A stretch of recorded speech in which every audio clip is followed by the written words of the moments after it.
بسم الله الرحمن الرحيم الحمد لله رب العالمين والصلاة والسلام رسول الأمين وعلى آله وصحبه أجمعين وبعد.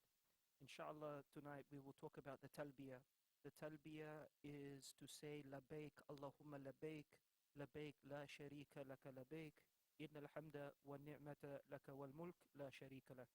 It is the call that we repeat, that the pilgrim repeats, whether they are doing the minor pilgrimage, which is Umrah, or the major pilgrimage, which is Hajj. So as soon as a person has entered into the state of Ihram, the ibadah is to say Labbaik, because you are traveling to Makkah. Once you done and to perform tawaf or to perform the Hajj, so you will be chanting this repeatedly. And it means in English, Labbaik means to answer a call. Labba yulabbi labyan talbiyatan.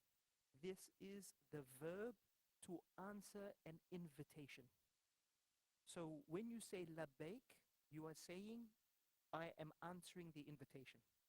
But the word labbaik is not singular. It is not, in Islam, in Arabic, you have singular, you have dual, muthanna, and then you have jama', which is three and more. Yeah. So this labbaik is muthanna. It is two. So you are saying, I'm answering two invitations. So the question, that's what you're saying. I'm answering two invitations. Labbaik Allahumma, Allahumma, oh my Lord. So you are replying to the invitation of Allah. And you have given me two invitations. So what is this invitation? I am doing Umrah or I'm doing Hajj. So why am I saying two? And the answer to that is because in the haqq of the Kaaba, in the rights of the pilgrimage, there are two invitations. One of them, the first one, if you go historically, you may say, was the invitation of Ibrahim alayhi salatu wasalam. So after the Prophet Ibrahim alayhi salatu wasalam built the Kaaba, or raised the Kaaba, because it was built before he raised the Kaaba, Allah commanded him to give the azan. The azan is known as the call, but it is not the azan as we know it in Islam. It was a call of some sort, known then. Allah says in the Quran, وَأَذِّن فِي النَّاسِ بِالْحَجِّ يَأْتُوكَ رِجَالًا وَعَلَى كُلِّ دَامِرٍ يَأْتِينَ مِنْ كُلِّ فَجٍّ عَمِيقٍ. Allah says, وَأَذِّن فِي النَّاسِ بِالْحَجِّ, and give and inform people, announce the Hajj, right? And they will come to you rijalan, they will come to you on foot. وَعَلَى كُلِّ دَامِرٍ. Damir is the camel that is weak. It is weak because it is a long distance that is traveling. It is weak because in terms of an indication of its dependence on Allah subhanahu wa ta'ala as well. Because when you are doing your pilgrimage, you are in ihram. Ihram is the two cloth for the men, the two cloths that you wear. You are not allowed to cover your head. You're not allowed to wear perfume. You're not allowed to cut your nails. You're not allowed to shave your beard. You're not allowed to do many things. So now when we do Umrah, it will, from Medina to Makkah, for example, will take you 2 hours, 2.5 hours by train. Comfortable, easy. But before, it will take them a month. That is from Medina. What happens if you're coming from Iraq? What happens if you're coming from Bosnia? What happens if you're coming from Bangladesh? What happens? And it was not long ago where people had to go by boat and go by this and go by that. So they are in ihram for a long, long time. And this entire time, they are, the ibadah is to be in that needy state.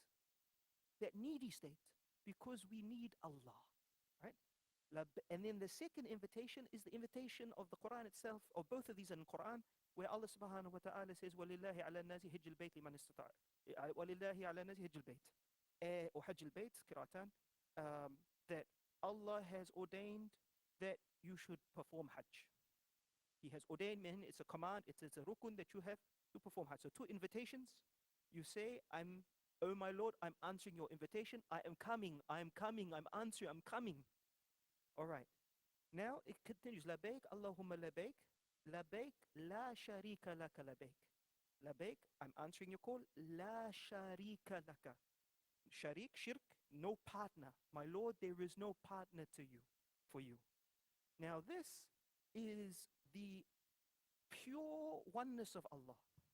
We are doing this solely for Allah, as we shall see, and it is solely Allah that is facilitating us coming to Him.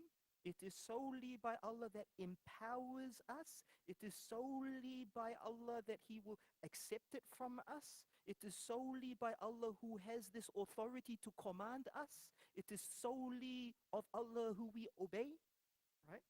Everything about Allah, la sharika lak. And this differentiates between the Talbiyyah before Islam. So this Talbiyyah existed from the time of Ibrahim alayhi salatu wasalam. And it was there among the Arabs before Muhammad sallallahu alaihi wasallam became a prophet. But they had changed it. So it said, they used to say, Labaik Allahumma labaik, labaik la sharika laka labaik. All here is the same. But then they said, Illa sharikan huwa lak, tamlikuhu wa ma malak. So they said, Labaik, my Lord, I'm answering, my Lord, I'm answering. There is no, my Lord, there is no partner to you, you have no partner, except the partner you appointed. You have no partner except the one you made. You own the partner and everything that that partner possesses. So they are justifying the shirk as intermediaries between them and Allah. So Islam abolished that shirk, la sharika lak, and left it like that. Inna alhamda, verily all praise. Why praise? Because the fact that you are coming to Allah is something praiseworthy. The fact that you are able, out of all the believers, billions of believers, out of all of them, you are among the few who are answering at this stage. You, at this stage, at this moment, you are among the few, the select few answering at this stage. In alhamda, wa ni'mah. And what a great ni'mah it is, right? The ni'mah to come to Hajj or to come to Umrah requires a physical sacrifice, requires a financial sacrifice, it requires a comfort sacrifice. It's not cheap, especially now. It's not cheap. It's not easy. You need to give up work. At that time, if it take you 6 months to do Umrah, to go to Hajj, to travel, 6 months, easy.